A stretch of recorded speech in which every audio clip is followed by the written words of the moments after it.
ಸರ್ವೇ ಭವಂತು ಸುಖಿನಃ. ಇಂದಿನ ಭಕ್ತಿ ಸಂದೇಶವನ್ನು ನೋಡೋಣ.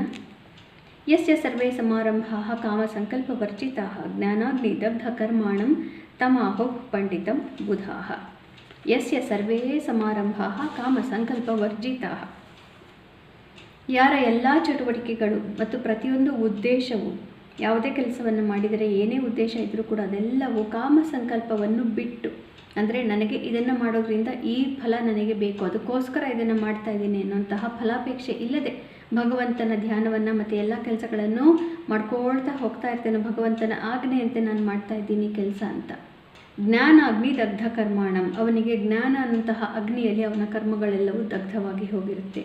ತಮಾಹು ಪಂಡಿತಂ, ಅವನು ನಿಜವಾದ ಪಂಡಿತ, ಅವನೇ ನಿಜವಾದ ಜ್ಞಾನಿ. ಅವನ ಜ್ಞಾನದಲ್ಲಿ ಕರ್ಮ ಅಷ್ಟು ದಗ್ಧವಾಗಿ ಹೋಗುತ್ತೆ.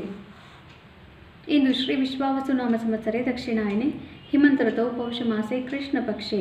ಇಂದು 6ನೇ ತಾರೀಕು ಮಂಗಳವಾರ, ತೃತೀಯ ತಿಥಿ ಮತ್ತು ಇಂದು ಆಶ್ಲೇಷ ನಕ್ಷತ್ರ. ಆಶ್ಲೇಷ ನಕ್ಷತ್ರದ ಅಧಿಪತಿ ಬುಧ. ಆದ್ದರಿಂದ ಇವತ್ತು ಸ್ವಲ್ಪ ದ್ವಂದ್ವ ಜಾಸ್ತಿ. ಯಾಕೆಂದರೆ ಬುಧ ಪಾದರಸ, ಬುದ್ಧಿ ಚಂಚಲ. ಆದ್ದರಿಂದ ಇವತ್ತು ದ್ವಂದ್ವಗಳು ಜಾಸ್ತಿ ಇರುತ್ತೆ. ಸರಿಯಾದ ನಿರ್ಧಾರಗಳನ್ನು ತಗೋಬೇಕಾಗುತ್ತೆ. ಮೇಷರಾಶಿಯವರಿಗೆ ಸ್ವಲ್ಪ ಕಷ್ಟಕರವಾದಂತಹ ದಿವಸ ಇನ್ನೂ ಮುಂದುವರಿತಾ ಇದೆ. ಮನಸ್ಸಿಗೆ ನೆಮ್ಮದಿ ಅಷ್ಟೊಂದು ಪ್ರಾಪ್ತಿ ಆಗೋದಿಲ್ಲ. ತಾಯಿಯ ವಿಚಾರದಲ್ಲಿ ಇನ್ನೂ ಕ್ಲೇಶ, ಮನೆ ಆಸ್ತಿ ಪಾಸ್ತಿ ವಿಚಾರಗಳಲ್ಲಿ, ಕೋರ್ಟ್ ಕಚೇರಿ ಮ್ಯಾಟರ್ಗಳಲ್ಲಿ, ಟ್ಯಾಕ್ಸು ಡಾಕ್ಯುಮೆಂಟೇಷನ್ ಇದರಲ್ಲೆಲ್ಲ ಸ್ವಲ್ಪ ಜಾಸ್ತಿನೇ ತೊಂದರೆ ಇವತ್ತು. ಮತ್ತು ಯಾರ್ಯಾರು ಇನ್ಫ್ರಾಸ್ಟ್ರಕ್ಚರ್, ರಿಯಲ್ ಎಸ್ಟೇಟ್ ಬಿಸ್ನೆಸ್ಸು, ತೋಟಗಾರಿಕೆ ಇದರಲ್ಲಿ ಇದ್ದೀರಿ, ನಿಮಗೆಲ್ಲರಿಗೂ ಕೂಡ ಭೂಮಿಯಿಂದ ಸ್ವಲ್ಪ ಕಷ್ಟವಾಗೋದಿದೆ. ವೃಷಭ ರಾಶಿಯವರಿಗೆ ಉತ್ತಮವಾದಂತಹ ದಿವಸ ಇನ್ನೂ ಮುಂದುವರಿತಾ ಇದೆ. Social media marketing, sales marketing ಇದರಲ್ಲಿ ಇರೋರಿಗೆ ಮತ್ತು ಜನಗಳ ಮುಂದೆ ಮಾತಾಡೋರು, ಕಮ್ಯುನಿಟಿ ಈ ಥರದ್ರಲ್ಲೆಲ್ಲರಿಗೂ ಕೂಡ ಮನಸ್ಸಿಗೆ ನೆಮ್ಮದಿ ಮತ್ತು ಕಾರ್ಯಕ್ಷೇತ್ರದಲ್ಲಿ ಯಶಸ್ಸು, ಬ್ರೇಕ್ ಥ್ರೂ ಅನ್ನೋದು ಇವಾಗ ಸಾಧ್ಯವಾಗುತ್ತೆ. ಮಿಥುನ ರಾಶಿಯವರಿಗೆ ಮನೆಯಲ್ಲಿ ಜವಾಬ್ದಾರಿಗಳನ್ನು ನಿಭಾಯಿಸ್ತಾ ಇದ್ದೀರಿ. ಹಣಕಾಸಿನ ಜವಾಬ್ದಾರಿಗಳನ್ನು ಇನ್ನೂ ಹೆಚ್ಚಾಗಿ ದಕ್ಷತೆಯಿಂದ ಇನ್ನೂ ನಿಭಾಯಿಸಬೇಕಾಗುತ್ತೆ. ಪ್ರೀತಿ ಪಾತ್ರೆಗೆ ಇನ್ನೂ ಹೆಚ್ಚಿನ ನಿಮ್ಮ ಅವಶ್ಯಕತೆ ಬೀಳುತ್ತೆ. ಕರ್ಕ ರಾಶಿಯವರಿಗೆ ಮನಸ್ಸಿನ ನೆಮ್ಮದಿ, ಹಿಂದಿನ 3-4 ದಿನಗಳಲ್ಲಿದ್ದ ಎಲ್ಲ ತೊಂದರೆಗಳು ಈಗ ಪರಿಹಾರವಾಗಿದೆ. ಸಿಂಹರಾಶಿಯವರಿಗೆ ಸ್ವಲ್ಪ ಕಷ್ಟಕರವಾದಂತಹ ದಿವಸ ಇನ್ನೂ ಮುಂದುವರಿತಾ ಇದೆ. ಮುಖ್ಯ ನಿರ್ಧಾರಗಳು ಬೇಡ. ಕೆಲವು ಮಿತ್ರರು ನಿಮ್ಮನ್ನು ಬಿಟ್ಟು ಹೋಗಿಬಿಡಬಹುದು. ಮುಖ್ಯವಾದಂತಹ ಮೀಟಿಂಗ್ ಇತ್ಯಾದಿಗಳಲ್ಲಿ ನೀವು ಹೇಳಿದ ಮಾತಿಗೆ ಇವತ್ತು ಪ್ರಾಮುಖ್ಯತೆ ಇರೋದಿಲ್ಲ. ಕನ್ಯಾ ರಾಶಿಯವರಿಗೆ ಅತ್ಯುತ್ತಮವಾದಂತಹ ದಿವಸ, ಇಷ್ಟಾರ್ಥ ಸಿದ್ಧಿ, ಮನಸ್ಸಿಗೆ ನೆಮ್ಮದಿ, ಎಲ್ಲ ರೀತಿಯಿಂದಲೂ ಮನಸ್ಸಿಗೆ ತೃಪ್ತಿ. ತುಲಾ ರಾಶಿಯವರಿಗೆ ಕಾರ್ಯಕ್ಷೇತ್ರದ ಜವಾಬ್ದಾರಿಗಳು ತುಂಬಾ ಜಾಸ್ತಿ ಇದೆ. ಆದರೂ ಕೂಡ ಹೇಗೋ ಒಂದು ನಿಭಾಯಿಸ್ಕೊಂಡು ಹೋಗಬಹುದು. ಆದರೂ ಕ್ರಿಟಿಸಿಸಮ್ ತುಂಬ ಜಾಸ್ತಿ. ಎಷ್ಟೇ ಕೆಲಸ ಮಾಡಿದರೂ ಹೋಗಲಿಕ್ಕೆ ಸಾಧ್ಯ ಇಲ್ಲ.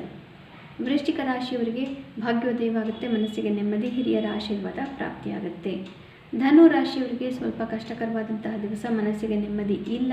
ಮುಖ್ಯವಾದಂತಹ ನಿರ್ಧಾರಗಳಲ್ಲಿ ಯಾರದೇ ಸಹಕಾರ ಕೂಡ ಇವತ್ತು ನಿಮಗೆ ಪ್ರಾಪ್ತಿಯಾಗೋದಿಲ್ಲ. ಧ್ಯಾನಾದಿಗಳನ್ನು ಮಾಡಿ ಈ ದಿನವನ್ನು ಕಳೆದು ಬಿಡಬೇಕು. ಮಕರ ರಾಶಿಯವರಿಗೆ ಅತ್ಯುತ್ತಮವಾದಂತಹ ದಿವಸ, ಮನಸ್ಸಿಗೆ ನೆಮ್ಮದಿ ಪ್ರಾಪ್ತಿಯಾಗುತ್ತೆ. ದಾಂಪತ್ಯದಲ್ಲಿ, ಮಿತ್ರತ್ವಗಳಲ್ಲಿ ಯಶಸ್ಸು, ಪಾರ್ಟ್ನರ್ಶಿಪ್ಗಳಲ್ಲಿ ಇವತ್ತು ಯಶಸ್ಸು. ಕುಂಭರಾಶಿಯವರಿಗೆ ಅತ್ಯುತ್ತಮವಾದಂತಹ ದಿವಸ, ಆರೋಗ್ಯದಲ್ಲಿ ಸುಧಾರಣೆ ಕಾಣ್ತಾ ಇದೆ. ಸಾಮಾಜಿಕ ಚಟುವಟಿಕೆಗಳಲ್ಲಿ ನೀವು ಜಯವನ್ನು ಸಾಧಿಸ್ತೀರಿ. ಶತ್ರುಗಳು ಹಿಮ್ಮೆಟ್ತಾರೆ. ಯಾರ್ಯಾರು ಅಡ್ವೆಂಚರ್ ಸ್ಪೋರ್ಟ್ಸ್, ರೆಸಾರ್ಟ್ಗಳು, ಫಿಸಿಕಲ್ ಫಿಟ್ನೆಸ್ ಇತ್ಯಾದಿಗಳಲ್ಲಿ ಇದ್ದೀರಿ, ನಿಮಗೆಲ್ಲರಿಗೂ ಉತ್ತಮವಾದಂತಹ ಪ್ರಗತಿ. ಮೀನರಾಶಿಯವರಿಗೆ ನಿಮ್ಮ ಬುದ್ಧಿವಂತಿಕೆಯನ್ನು ಉಪಯೋಗಿಸಿ ಕೆಲಸ ಇನ್ನೂ ಮಾಡಬೇಕಾಗಿದೆ. ಮಕ್ಕಳಿಂದ ಸ್ವಲ್ಪ ಮನಸ್ಸಿಗೆ ಕಿರಿಕಿರಿ ಮತ್ತು ನಿಮಗೆ ಇವತ್ತು ಯಾರ್ಯಾರು ಪೋಷಕರಿದ್ದೀರಿ, ಮಕ್ಕಳ ಆರೋಗ್ಯದ ಬಗ್ಗೆ ಗಮನವನ್ನು ಕೊಡಬೇಕು. ಇನ್ವೆಸ್ಟ್ಮೆಂಟ್ ಇತ್ಯಾದಿಗಳಿಗೆ ಇವತ್ತು ಒಳ್ಳೆಯ ದಿನ ಅಲ್ಲ. ಪ್ರಾಫಿಟ್ ಬುಕ್ಕಿಂಗ್ ಮಾಡಿದರೆ ಲಾಸ್ ಆಗುವಂತಹ ಸಾಧ್ಯತೆಗಳು ಜಾಸ್ತಿ. ಪುನಃ ನಾಳೆ ಭೇಟಿಯಾಗೋಣ. ಅಲ್ಲಿವರೆಗೆ ನಿಮಗೆ ತಿಳಿದೇ ಇದೆ. ಗೀತಾ ಶ್ಲೋಕಗಳ ಶ್ರವಣ, ಪಠಣ, ಮನನ, ಲೇಖನ ಯಾವುದನ್ನು ಮಾಡಿದರೂ ಕೂಡ ಜನ್ಮಾಂತರದ ಪಾಪವನ್ನು ಕಳ್ಕೊಳ್ಳಬಹುದು. ನಾವು ಭಗವಂತನ ಹತ್ತಿರಕ್ಕೆ ಹೋಗೋದಕ್ಕೆ, ಮೋಕ್ಷ ಸಾಧನೆಗೆ ಮಾರ್ಗವನ್ನು ಪಡ್ಕೋಬಹುದು. ಶುಭಮಸ್ತು. ಶ್ರೀಕೃಷ್ಣ ವಿಜಯತೆ. ನಾಳೆ ಭೇಟಿಯಾಗೋಣ.